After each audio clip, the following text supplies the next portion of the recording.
Hello बच्चों, का हाल चाल। चलो मोल कॉन्सेप्ट के लेक्चर को आगे बढ़ाते हैं और इस वीडियो में हम लोग पढ़ने वाले हैं। आपके सामने लिखा हुआ है स्क्रीन पे औसत परमाणु द्रव्यमान, एवरेज एटॉमिक मास।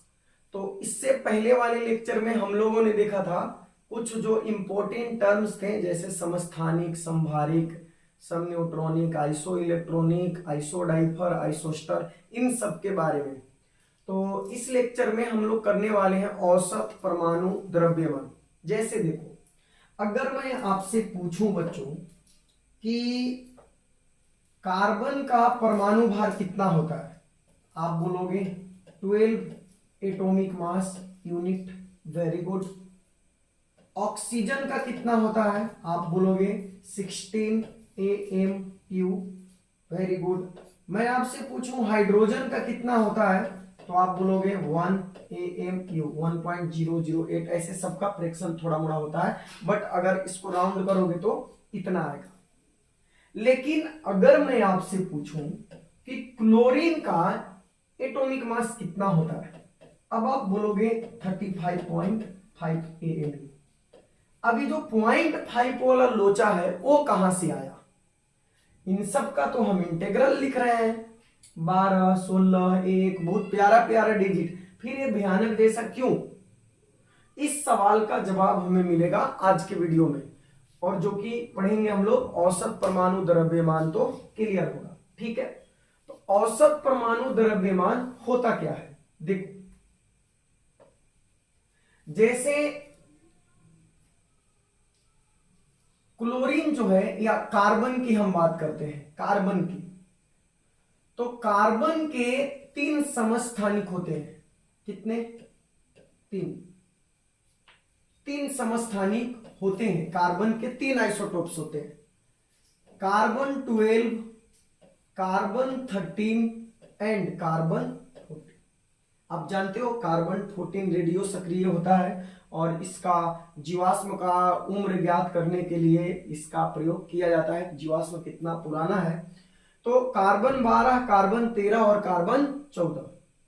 कार्बन 12 जो है बच्चों, अगर हम मान लें कि कार्बन जो है पृथ्वी पे 100% है, मान लो एक आंकड़ा ले लें, तो उनमें से 99.5%, यानी जो भी कार्बन है, जिसे हमने क्या माना, कोई भी चीज अपने आप में 100% होता है, तो कार्बन 100% में से कार्बन 12 99.5% है, और ये दोनों को मिलाकर मात्र 0.5% है ना। इंटरेस्टिंग बात, कार्बन 12 अकेले कितना है? 99.5%, और कार्बन 13 और कार्बन 14 दोनों मिला के कितना है? 0.5%।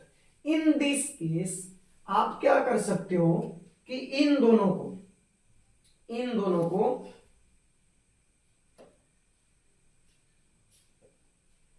आप निग्लेक्ट मान सकते हो, नगण्य। क्या मान सकते हो? नगण्य मान सकते हो, नगण्य, निग्लेक्टेड, कैन बी निग्लेक्टेड। हम इसे नगण्य मान सकते हैं बच्चों, क्योंकि अकेले कार्बन 12 99.5% है, और दोनों मिला के 0.5% है, बहुत कम है। In this case we can neglected the value of carbon 13 and carbon 14। लेकिन जब आप यहां पे क्लोरीन की बात करते हो, तो क्लोरीन के भी 2 आइसोटोप्स होते हैं, 2 समस्थानिक होते हैं क्लोरीन के। एक क्लोरीन 35 और दूसरा क्लोरीन 37।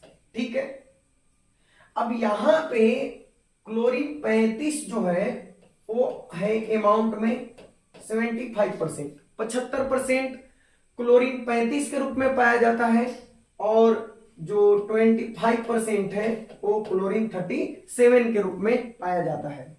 अब यहां पे आप देखो, एक बड़ा अमाउंट है, दोनों का एक बड़ा अमाउंट है। किसी को भी आप निगलेक्ट मान सकते हो, यहां किसी को भी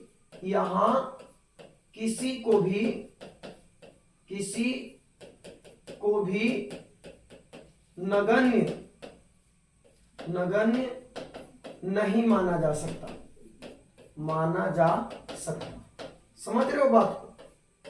यहां पे हमने नगण्य माना किसको? कार्बन 13 और कार्बन 14 को। तो कोई पूछ दिया कार्बन का एटॉमिक मास कितना है, तो आराम से जो मैक्सिमम था कार्बन 12 का उसको हम लोग बता दिए, कार्बन 12 का वाला 12 एटॉमिक मास यूनिट। लेकिन यहां पे आप किसी को भी निगलेक्ट नहीं मान सकते और आप क्लोरीन का एटॉमिक मास ना तो 35 बता सकते हो और ना ही 37 बता सकते हो, क्योंकि अच्छा खासा अमाउंट दोनों का है यहां पे।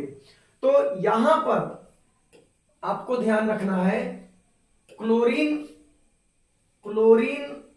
का परमाणु द्रव्यमान, क्लोरीन का परमाणु द्रव्यमान उसके दोनों समस्थानिकों के परमाणु द्रव्यमानों का औसत होगा। ठीक है, तो क्लोरीन का जो परमाणु द्रव्यमान होगा वो क्लोरीन 35 और क्लोरीन 37 दोनों के परमाणु द्रव्यमान का औसत होगा।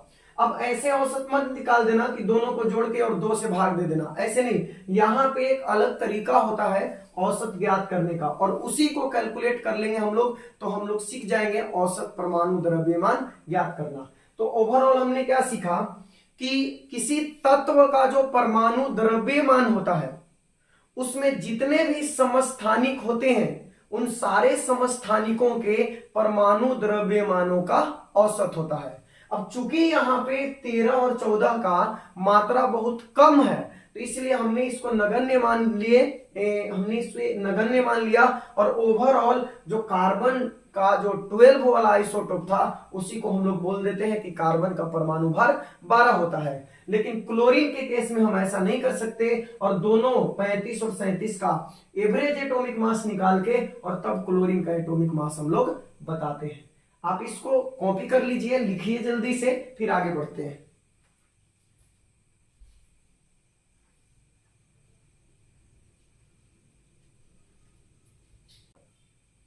डिफिनेशन की बात करते हैं, परिभाषा। तो डिफाइन करेंगे इसको, किसी तत्व के परमाणु के सभी समस्थानिकों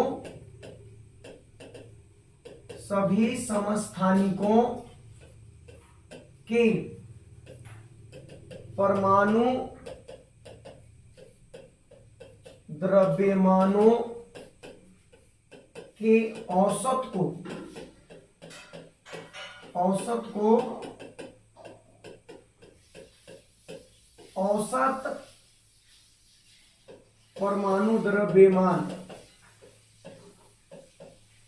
औसत परमाणु द्रव्यमान कहते हैं। किसी तत्व के सभी परमाणुओं के जितने भी समस्थानिक होते हैं उन सभी समस्थानिकों के परमाणु द्रव्यमानों के औसत को औसत परमाणु द्रव्यमान कहते हैं। जैसे क्लोरीन के 2 समस्थानिक है, क्लोरीन 35 और क्लोरीन 37, तो इसका परमाणु द्रव्यमान और इसका परमाणु द्रव्यमान दोनों के परमाणु द्रव्यमानों का हम एवरेज निकालेंगे। क्या निकालेंगे? एवरेज, औसत, और जो एवरेज आएगा वही क्लोरीन का औसत परमाणु द्रव्यमान आएगा। अगर आप सिंपल मैथमेटिकल तरीके से औसत निकालते हो तो नहीं आएगा 35.5, हम जो आगे सिखाने वाले हैं वैसे करोगे तब आएगा। ठीक है, तो पहले तो इसको डिफाइन कर लो आप, पूरी तरह से सब चीज करेंगे, नोट्स भी बनवाएंगे आपको हम, बहुत अच्छा नोट्स तैयार होगा। ऐसे नहीं कि बाकी टीचर जो यूट्यूब पे पढ़ाते हैं केवल समझना समझाना, ऐसा नहीं कि खराब पढ़ाते हैं, अच्छे लोग हैं, अच्छे टीचर हैं, बट नोट्स नहीं बनवा पाते हैं। आपका यहाँ पे नोट्स भी तैयार हो जाएगा और सारा कंटेंट बहुत ही डिटेल में हम लोग करने वाले हैं। तो ऐसे बच्चे जो हिंदी मीडियम से जेईई और नीट का प्रिपरेशन करना चाहते हैं उनके लिए ये अच्छा ऑप्शन है। ठीक है, जल्दी से डिफाइन कर लीजिए, फिर आगे बढ़ते हैं। चलो, तो एवरेज एटॉमिक मास देखने से पहले आपको मोल प्रतिशत समझना होगा। मोल परसेंट, देखो मोल परसेंट क्या है।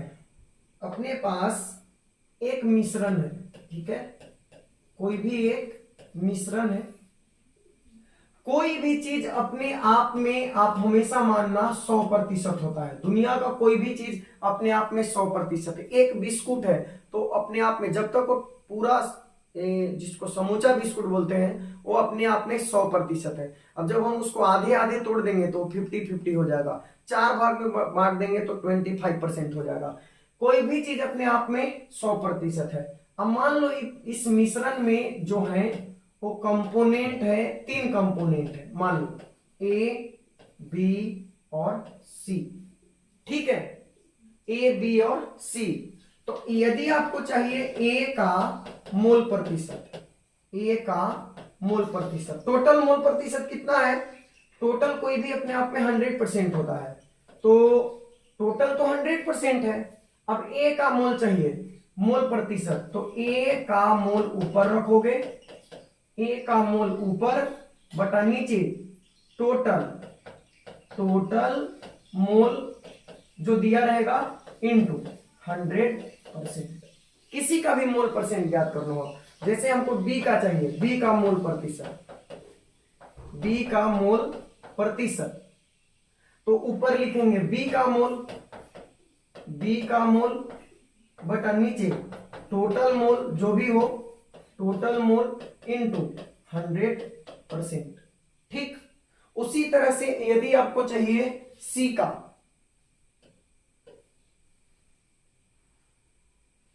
सी का, सी का मोल प्रतिशत, मोल प्रतिशत, तो सी का मोल ऊपर रखेंगे, जिसका पूछेगा उसका ऊपर, और बाकी टोटल मोल नीचे रखेंगे इंटू 100%, क्योंकि परसेंटेज में पूछ रहा है तो 100% होगा। क्लियर है। अब टोटल ए एवं बी एवं सी का टोटल मोल, फिर से मैं बोल रहा हूं कि टोटल मोल हमेशा कितना होगा, 100% होगा। टोटल मोल कितना होगा, हमेशा 100% होगा। जितने कंपोनेंट रहेंगे उन सबका अगर मोल परसेंट आपसे पूछा जाए इंक्लूडिंग टोटल, तो टोटल हमेशा कितना होगा, 100%। और उसमें से किसी एक का पूछा जाए तो उसका मोल ऊपर रखेंगे और बाकी टोटल का नीचे रखेंगे, ठीक है। लिख लो इसको भी, थोड़ा सा इसका जरूरत पड़ता है, तो जरूरत चाहे थोड़ा सा हो या अधिक हो, हम लोग पूरा करने वाले हैं सब चीज। हो गया बच्चों, ले लिया स्क्रीनशॉट। चलो आगे बढ़ते हैं। अब देखो फार्मूला, फार्मूला किसका, औसत परमाणु द्रव्यमान का। हमें क्या फाइंड करना है, औसत परमाणु द्रव्यमान, औसत परमाणु द्रव्यमान। आपको क्या करना है, कुल द्रव्यमान ऊपर लिखना है, कुल द्रव्यमान ऊपर लिखेंगे, और कुल मोल जो भी मैंने आपको निकालना सिखाया, टोटल मोल प्रतिशत, कुल मोल नीचे रखेंगे। Total mass by total mole जो होता है वही औसत परमाणु द्रव्यमान होता है। Average, average atomic mass, average atomic mass क्या होगा, टोटल मास ऊपर रहेगा और टोटल मोल नीचे रहेगा, ठीक। इसको हम लोग शॉर्ट में लिखते हैं एम, ए भाजी ए, सॉरी ए भी जी है, मिस्टेक हुआ, एम ए भी जी। तो एम एवरेज इक्वल टू क्या होगा, total mass by total mole, ठीक। ये औसत परमाणु द्रव्यमान का फॉर्मूला है, total mass by total mole, ठीक। जल्दी से लिख लो इसको। औसत परमाणु द्रव्यमान क्या होगा, कुल द्रव्यमान बटा कुल मोल। कुल द्रव्यमान कहां से आएगा वो भी हम लोग देखेंगे, और कुल मोल निकालना मैंने अभी आपको सिखाया। आप जानते हो कि किसी भी चीज के total number of mole percent जो होगा वो हमेशा क्या होगा, 100% होगा। तो वही 100% वाला यहाँ पे हिसाब किताब है, लिख लो इसको। चलो देखो आगे बढ़ते हैं। फॉर आइसोटोपिक मिक्सचर, समस्थानिक मिश्रण के लिए, किसके लिए बात हो रहा है, अभी हम बात करने वाले हैं समस्थानिक मिश्रण के लिए। समस्थानिक मिश्रण के लिए मतलब अभी देखे ना आपने क्लोरीन का, देखा आपने कि क्लोरीन का दो समस्थानिक है, 35, क्लोरीन 35 और क्लोरीन 37। हाइड्रोजन का 3 आइसोटोप होता है, प्रोटियम, ड्यूटेरियम और ट्राइटियम। कार्बन का हमने देखा, कार्बन 12, 13 और 14। तो उसी तरह के कोई तत्व है जिसका समस्थानिक एक से अधिक हो, एक से अधिक समस्थानिक के रूप में वो एग्जिस्ट करता हो, तो उसके लिए औसत परमाणु द्रव्यमान कैसे ज्ञात करेंगे। तो देखो कोई तत्व है अपने पास बच्चों, कोई तत्व है, यहां पे लिखते हैं, कोई तत्व है और इसके दो समस्थानिक है, इसके दो समस्थानिक है, दो समस्थानिक है, समस्थानिक 1 और समस्थानिक 2, समस्थानिक 1 और समस्थानिक 2, दो समस्थानिक है इसके। अब पहला समस्थानिक जो है इसका द्रव्यमान है M1, ठीक, और दूसरे समस्थानिक का द्रव्यमान कितना है, M2। अब जो प्रतिशत उपस्थिति यानी 100% में से कितना उपस्थिति है, इसका प्रतिशत उपस्थिति, या जिसे हम क्या बोल रहे थे, मोल प्रतिशत भी बोल रहे थे। तो मान लो कि इसका मोल प्रतिशत है A और इसका मोल प्रतिशत है B, ठीक है। फिर से सुनो, एक तत्व के दो समस्थानिक है 1 और 2। पहले समस्थानिक का द्रव्यमान है परमाणु द्रव्यमान M1 और दूसरे का क्या है M2। ये परमाणु द्रव्यमान की बात हो रहा है, परमाणु द्रव्यमान M1 और इसका कितना है M2। पहले समस्थानिक का प्रतिशत उपस्थिति या मोल प्रतिशत A है और दूसरे का कितना है B है। तो इसका कुल जो द्रव्यमान होगा इस परमाणु का वो कितना होगा, बताओ कुल द्रव्यमान कितना होगा।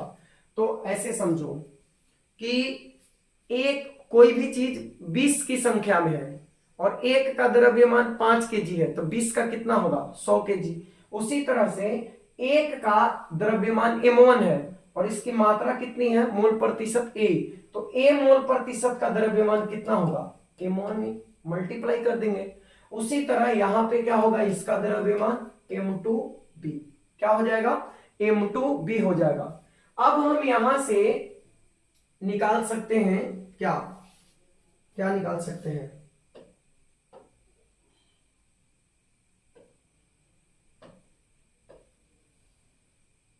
हम यहां से निकाल सकते हैं औसत परमाणु द्रव्यमान।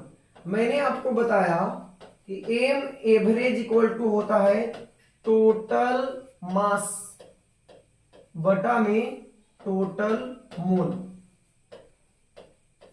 टोटल मास बटा में क्या होता है, टोटल मोल। तो आप ही बताओ, जल्दी से बताना कि टोटल मास कितना होगा। टोटल मास इसका है M1A और उसका है M2B, तो टोटल मास होगा M1A प्लस M2B, दोनों समस्थानिकों का जोड़ देंगे M1A प्लस M2B। और टोटल मोल कितना होगा, तो A, इसका मोल प्रतिशत A है और इसका मोल प्रतिशत B है, तो A प्लस B होगा, ठीक है, A प्लस B होगा। यही आ गया औसत परमाणु द्रव्यमान का सूत्र, M1A प्लस M2B बटा A प्लस B। एक चीज ध्यान रखना, A प्लस B हमेशा कितना होगा 100, ऑलवेज। बोले ना कि मोल प्रतिशत टोटल जो सम होगा वो हमेशा 100 होगा। तो आप यहाँ पे ऐसे भी फॉर्मूला लिख सकते हो कि M average equal to M1 A plus M2 B बटा में A प्लस B। क्लियर है? M average equal to M1 A plus M2 B बटा A प्लस B। तो A था औसत परमाणु द्रव्यमान का फॉर्मूला टोटल। जल्दी से आप एक बार इसको कॉपी करो, फिर हम सॉरी यहाँ पे तो अलग सिस्टम है कुछ। हाँ भाई साहब, सीखने में भी टाइम लगेगा इसको, नया नया बोर्ड है, नया नया चीज परेशान करता ही है। चलो अभी तो इतना उतार लो आप लोग, ठीक है? इतना का स्क्रीनशॉट करो, इतना का, फिर मैं आगे बढ़ाता हूं, जल्दी करो। तत्व है जिसके दो समस्थानिक हैं, 1 और 2, एक का द्रव्यमान M1 दूसरे का M2, एक का मोल प्रतिशत A दूसरे का B। तो टोटल द्रव्यमान इसका कितना हुआ? M1 इंटू A, और इसका कितना हुआ? M2 into B। तो अगर हम इस तत्व का टोटल द्रव्यमान की बात करें तो दोनों समस्थानिकों का टोटल द्रव्यमान ऐड कर दो, तो M1 A plus M2 B, और मोल कितना होगा? A plus B। और हम जानते हैं कि क्या जानते हैं? हम जानते हैं कि जो एम एवरेज होता है वो total mass by total mole होता है। तो total mass M1 A plus M2 B और total mole A plus B। A plus B हमेशा कितना होगा? 100% होगा। तो M1 A plus M2 B बटा A प्लस B। चलो इस पे एक एग्जांपल कर लेते हैं, ध्यान से सुनना। जैसे क्लोरीन वाला ही कर लेते हैं। देखो हमने बताया था कि क्लोरीन जो है, ये भाई क्लोरीन जो है तो दो आइसोटोप के रूप में पाया जाता है, क्लोरीन 35 और क्लोरीन 37। ध्यान से नजरें झुका के नहीं, एकदम सामने रख के, ठीक है ना? तो मोबाइल में घुस के उड़ जाऊंगा। क्लोरीन 35 और क्लोरीन 37। अब क्लोरीन 35 कितना है बच्चों? क्लोरीन 35 है 75%, मोल प्रतिशत है, मोल प्रतिशत। क्लोरीन 35 कितना? 75। और क्लोरीन 37 कितना? ये था 25, 25, ठीक, 25%, ठीक, ठीक है। अब हमें चाहिए इसका एम एवरेज, ठीक है? तो चलो फॉर्मूला है M1 A plus M2 B बटा A प्लस B, प्यार से, ठीक। एम एवरेज बराबर M1 की जगह बताओ क्लोरीन का एटॉमिक मास कितना है? 35, इनटू परसेंटेज कंपोजिशन कितना है? 75, वेरी गुड, प्लस क्लोरीन 37 का मास कितना है भाई? 37 M2, और मोल परसेंट 25 बटा में A प्लस B। तो A है 75 और B है 25। बोले थे ना कि 100 आएगा भाई साहब, आया ना? 100 आया, झूठ नहीं बोलता मैं। चलो आगे आगे देखो। सर काले इधर कम पड़े हैं। देखो तो एम एवरेज, चलो मल्टीप्लाई करो, जल्दी बताओ मल्टीप्लाई करके इसको। चलो जल्दी से मल्टीप्लाई करो। 35 इंटू 75 कितना आ जाएगा? 26, 25, प्लस इसको मल्टीप्लाई करोगे आएगा 925 बटा में 100। जोड़ दिया जाए कि छोड़ दिया जाए? नहीं, जोड़ दिया जाए। तो 5 5 10 की 0, 2 2 4 1 5, 9 6 15 की 5, 2 1 3, 35 50 बाई 100। तो एम एवरेज बराबर क्या आ गया? 100 से भाग दो, 1 0 से 1 0 मर गया, 10 से भाग देंगे 35.5। बोलो बांके बिहारी लाल की जय। आया कि नहीं आया बताओ? क्लोरीन का 35.5 आया कि नहीं आया? तो मैंने शुरू में क्या बताया था कि क्लोरीन का 35.5 होता है।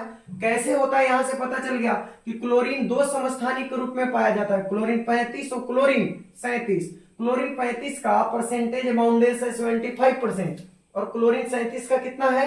25%। तो औसत परमाणु द्रव्यमान निकालना पड़ेगा क्योंकि दो समस्थानिक और दोनों अच्छे खासे अमाउंट में है। तो M1 A plus M2 B बटा A प्लस B। अब M1 35 और ए कितना 75, M2 37 द्रव्यमान और बी कितना 25, करने पे कितना आ गया 35.5 आ गया। चलो अब आगे बढ़ते हैं, देखते हैं एक आध और क्वेश्चन। देखो बोरॉन, बोरॉन तो जानते हो एटॉमिक नंबर 5, बोरॉन का औसत परमाणु द्रव्यमान 10.8 AMU है। कितना है 10.8 AMU, 10.8 AMU है। और बोरॉन दो समस्थानिक के रूप में पाया जाता है, B10 और B11। तो B10 और B11 का मोल प्रतिशत बताएं। यहां पे देखो, यहां पे औसत परमाणु द्रव्यमान बच्चों दे दिया है, औसत परमाणु द्रव्यमान ऑलरेडी दे दिया है और आपसे दोनों का मोल प्रतिशत पूछ रहा है, तो कोई बात नहीं हम लोग निकाल लेंगे, ये सब कौन बड़ी बात है। देखो बोरॉन है भाई साहब, और ये बोरॉन जो है दो समस्थानिक के रूप में है, ठीक है, B10 और B11, ठीक। अब देखो ये पूरा परसेंट कितना होगा, पूरा मोल परसेंट कितना होगा बताओ तो, 100 होगा कि नहीं होगा बताओ। बोरॉन का पूरा मोल परसेंट कितना होगा 100 होगा, ठीक। अब इसका मास देखो, m के जगह पे कितना है 10, M1 के जगह पे 10 और यहां पे M2 के जगह पे कितना है 11, ठीक। M1 की जगह पे 10, M2 के जगह पे 11 और A की जगह पे हम मान लेते हैं कि x है, क्योंकि हमें मोल प्रतिशत मालूम नहीं है। तो जब मोल प्रतिशत नहीं मालूम है तो x मान लेते हैं। और टोटल कितना होगा 100%, तो एक x है तो दूसरा कितना होगा 100 माइनस x होगा। कोई दिक्कत, नो दिक्कत।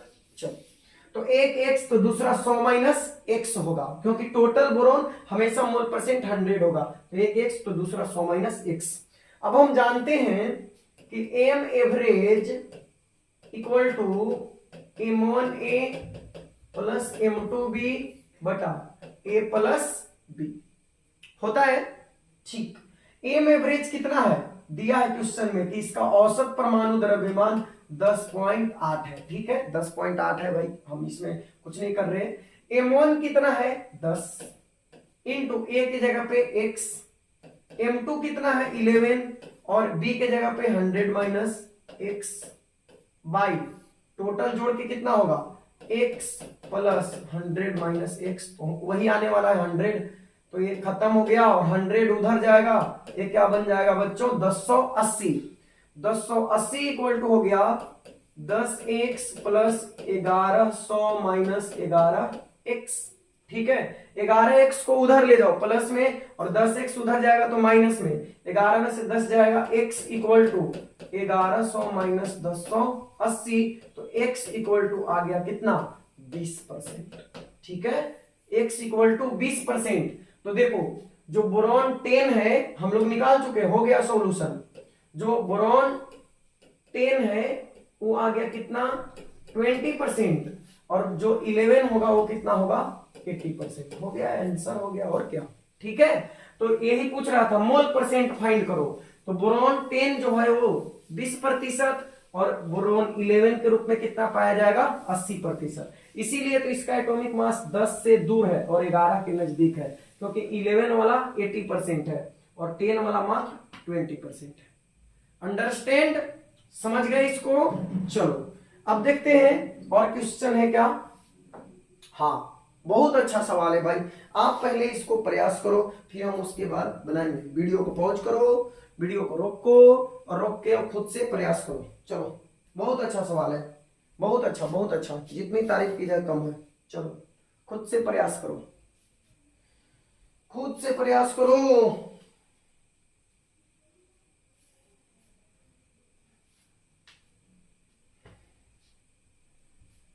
प्रयास करो प्रयास करो, रसरी आवत जाते सिल पर पड़त निशान, पढ़े हो ना।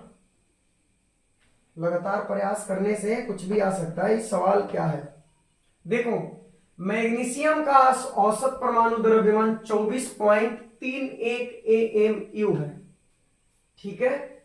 यदि इसमें मैग्नीशियम 79% मैग्नीशियम 24 हो और शेष मैग्नीशियम 25 और मैग्नीशियम 26 हो, तो मैग्नीशियम 26 का मोल प्रतिशत ज्ञात करें।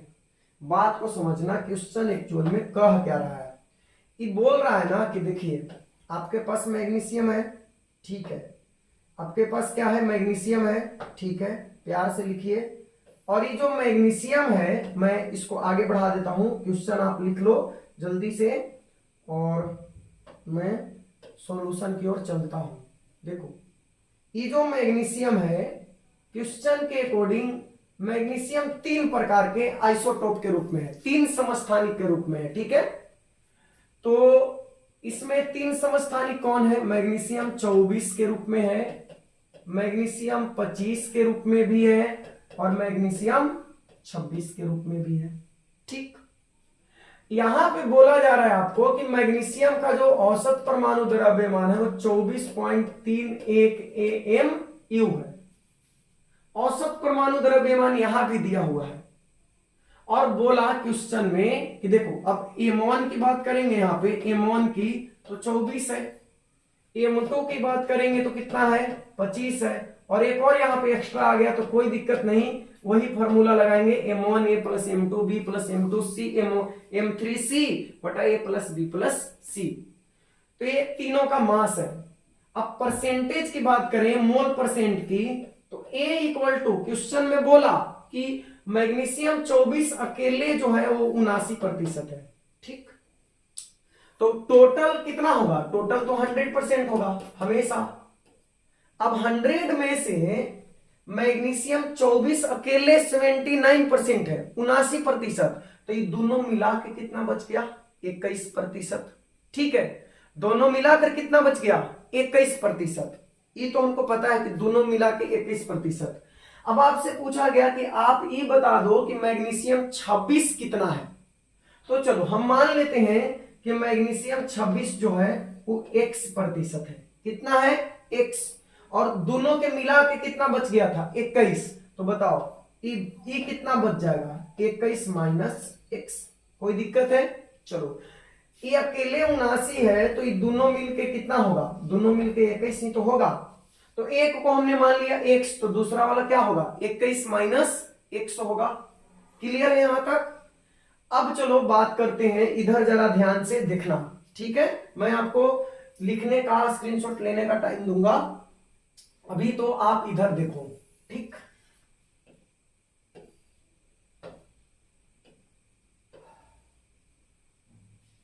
देखो यहां ध्यान से, अब हमें चाहिए एवरेज एटॉमिक मास।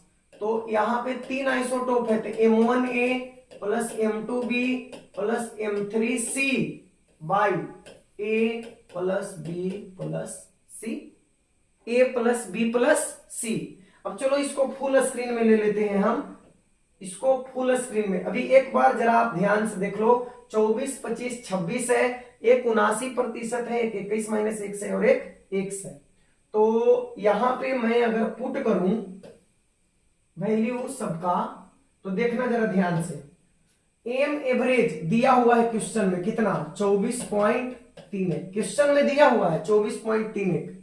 M1 कितना था, 24, और ये अकेले कितना है, 79%, प्लस M2 25, और ये कितना था, 21 माइनस X, और M3 कितना, 26, और ये कितना माना था हमने, X, और बटा में 79 plus 21 minus X plus X। यही तो था तीनों का।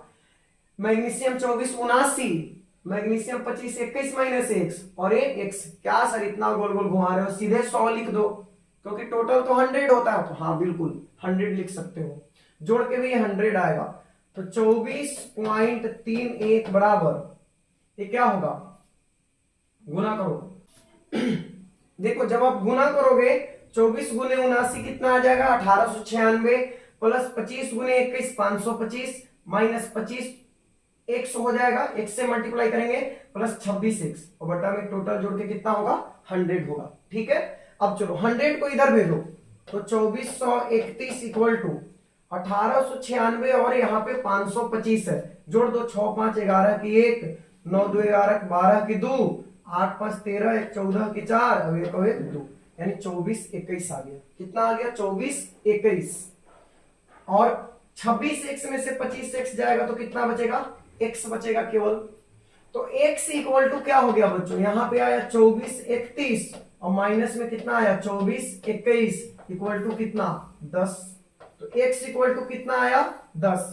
हमने x किसको माना था, x हमने माना था मैग्नीशियम 26 को, और इसी का पूछ भी रहा था, इसीलिए हमने x माना था कि एक ही बार में आ जाए।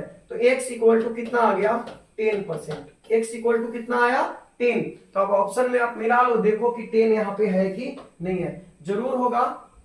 यहाँ पे देखो क्वेश्चन में देखो जरा, देखो ध्यान से। तो क्वेश्चन में आपको दिख रहा है कि 10 है, 11 है, 15 है और 16 है। इसका आंसर क्या होने वाला है 10। हमसे पूछा गया था मैग्नीशियम 26 का बताओ, तो कितना होगा 10 होगा। चलो अब जरा आप इसको कॉपी करो फटाफट। पूरा आएगा, पूरे स्क्रीन में नहीं आएगा। चलो पहले इसको लिखो, हमने जो इसको माना है, पहले आप इसको उतारो जल्दी से स्क्रीनशॉट ले लो। ठीक है, ले लिए। अब चलो इसके बाद अब क्या करते हैं, इसको उतारते हैं, इसको लिखो। सोल्व किया है मैंने यहाँ पे, ठीक है। लिख, अरे भाई ये तो सिस्टम था, इसमें हम ही गड़बड़ कर रहे थे। देखो तो एक ही स्क्रीन में आ गया ना सब। अब आप आराम से इसको कॉपी कर सकते हो एक बार में, ठीक है। लिख लो, लिख लो।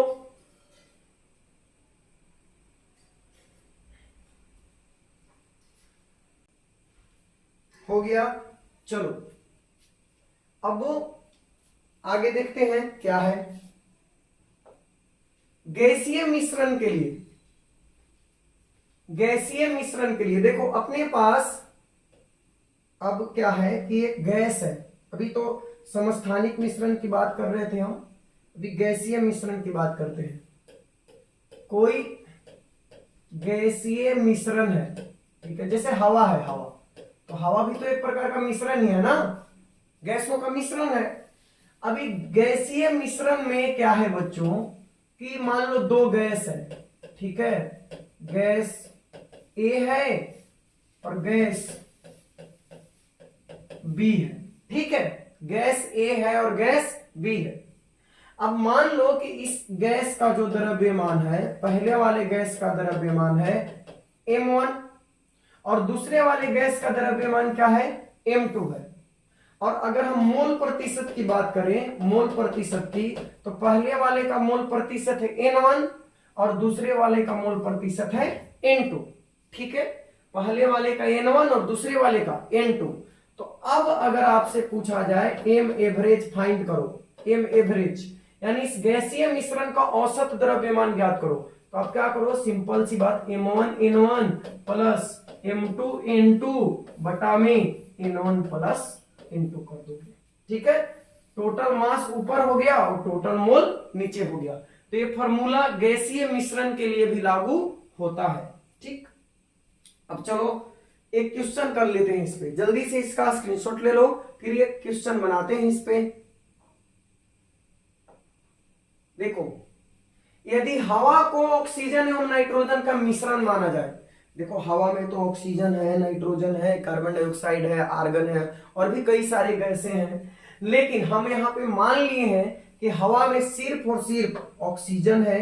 और कौन है, और कौन है भाई, और कौन है, तो और है एक तो ऑक्सीजन है और दूसरा नाइट्रोजन है। मान लिए कि हवा में सिर्फ यही दोनों है। 80% नाइट्रोजन है और बाकी जो है वो ऑक्सीजन होगा, क्योंकि हमने माना है कि हवा में सिर्फ ऑक्सीजन और नाइट्रोजन है, जिसमें 80% नाइट्रोजन है। तो हवा का औसत द्रव्यमान ज्ञात करो। तो देखो हवा हूं, हवा में बसंती हवा हूं, बसंती नहीं हूं, बसंती हवा हूं, हवा, और हवा में दो चीज है, दो चीज है। आप गलती करोगे यहाँ पे, मान लोगे कि नाइट्रोजन है और ऑक्सीजन है, बट ये तो आपने परमाणु मान लिया, और नाइट्रोजन और ऑक्सीजन परमाणु के रूप में एग्जिस्ट थोड़ी करेंगे, अणु के रूप में N2 और O2 के रूप में। परमाणु स्वतंत्र रूप से नहीं पाया जाता, ठीक। तो N2 और O2। अब यहाँ पे द्रव्यमान की बात करते हैं, अनुभार या द्रव्यमान जो भी हो। देखो नाइट्रोजन का, एक नाइट्रोजन का 14, दो नाइट्रोजन का कितना 28, एक ऑक्सीजन का 16, दो ऑक्सीजन का 32। अब हम मोल प्रतिशत की या मोल की बात करते हैं, मान लेते हैं कि x है तो ये 100 माइनस x होगा पक्का, क्योंकि दोनों के जोड़ के हमेशा कितना आने वाला है, 100 आने वाला है। ठीक, तो अब हमें क्या करना है, औसत परमाणु भार M average m1 n1 plus m2 n2 by n1 plus n2।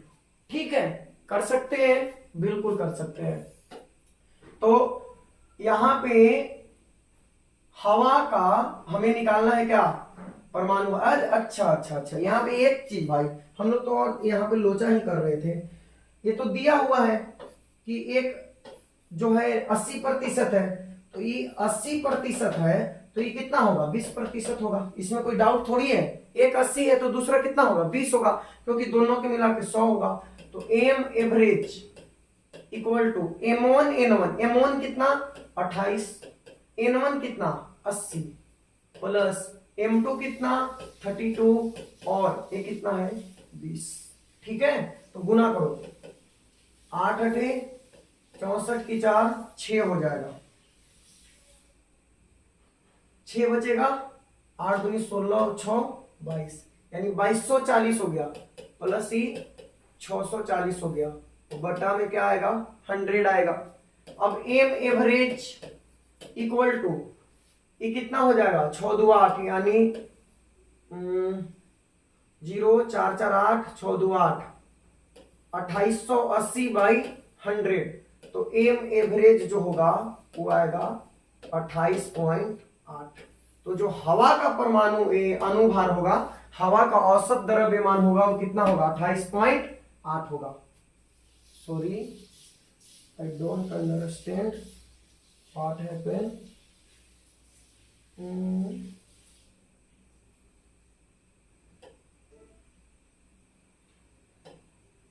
हाँ, तो हवा में माना गया कि नाइट्रोजन और ऑक्सीजन है।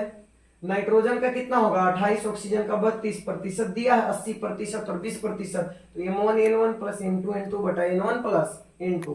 तो एम एवरेज क्या हो गया 28 गुने 80 प्लस 32 गुने 20 और बटा में 100। ठीक है, गुना किए 2240 बाई प्लस 640 बटा 100 कितना आ गया 28.8। आगे बढ़ते हैं। हाँ, एक सवाल, SO2 एवं SO3 के गैसीय मिश्रण का औसत मोलर द्रव्यमान 75 है। एम एवरेज दिया है, एम एवरेज क्वेश्चन में दिया है कि 75 है। SO2 है और SO3 है, आपको पता है सल्फर का परमाणु भार 32 होता है, ऑक्सीजन का 16 होता है। आप SO2 और SO3 का आराम से निकाल सकते हो। SO2 और SO3 का भार निकालो और यहाँ पे द्रव्यमान 75 दिया है, तो इसका जो है इन दोनों का मोल प्रतिशत चाहिए। जवाब कमेंट में चाहिए हमको।